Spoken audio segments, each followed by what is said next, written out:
biodiversité et biologique. Elle désigne donc la diversité des formes de vie qui existent sur notre planète. Il existe en effet de nombreuses espèces vivantes sur la Terre, végétales ou animales. À ce jour, les scientifiques ont compté presque 2 millions d'espèces différentes. Mais ils pensent qu'il y en a entre 10 et 80 millions en réalité. 2. Interaction entre les êtres vivants. Les êtres vivants qui composent cette biodiversité sont liés entre eux par plusieurs types de relations. Ils sont donc dépendants les uns des autres. Cela signifie qu'ils ont besoin les uns et les autres pour vivre. Par exemple, les humains et les animaux respirent de l'air et composé d'oxygène et rejettent du gaz carbonique.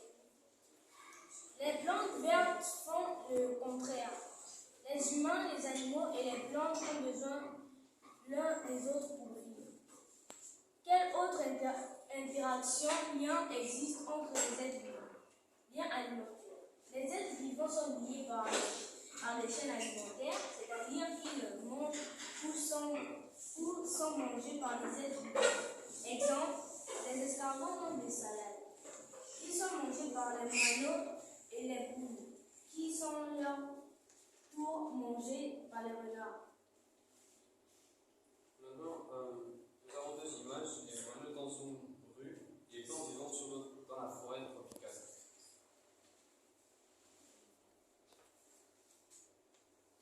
Je vais vous montrer.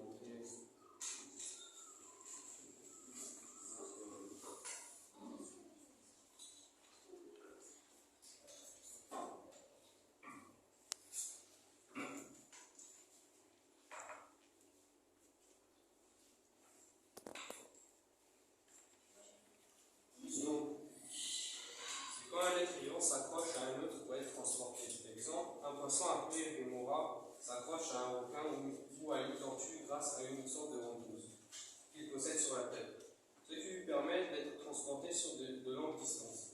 Tous ces liens nous permettent de comprendre pourquoi la biodiversité est importante. Elle permet de maintenir en vie les espèces présentes sur notre planète. Lien de florésie, c'est quand un être vivant s'accroche à un autre pour être transporté. 3. La protection de la biodiversité. La biodiversité est précieuse mais fragile. En effet, si on détruit une espèce, cela a des conséquences sur beaucoup d'autres. Exemple, le koala est un animal qui se nourrit seulement des feuilles d'eucalyptus. Que se passera-t-il? Les eucalyptus disparaissent car on en coupe trop. Les koalas disparaîtront aussi. Exemple, les abeilles transportent le pollen de fleur en fleur et permettant aux plantes à fleurs de se reproduire. Que se passe-t-il si les abeilles disparaissent? Les plantes à fleurs ne pourront plus se reproduire. Elles disparaîtront, il n'y aura plus de fleurs ni de fruits. Lien de symbiose. C'est quand deux êtres vivants s'associent au fruit. Exemple, le poisson clown qui vit souvent en symbiose avec une anémone de mer. Il se protège des poissons plus gros et dangereux. Pour lui, en se cachant au milieu des tentacules venimeux de l'anémone qui n'ont pas d'effet sur lui. En échange, il nettoie l'anémone des déchets de la nourriture. Poisson clown dans les tentacules, ça c'est les poissons clown dans les tentacules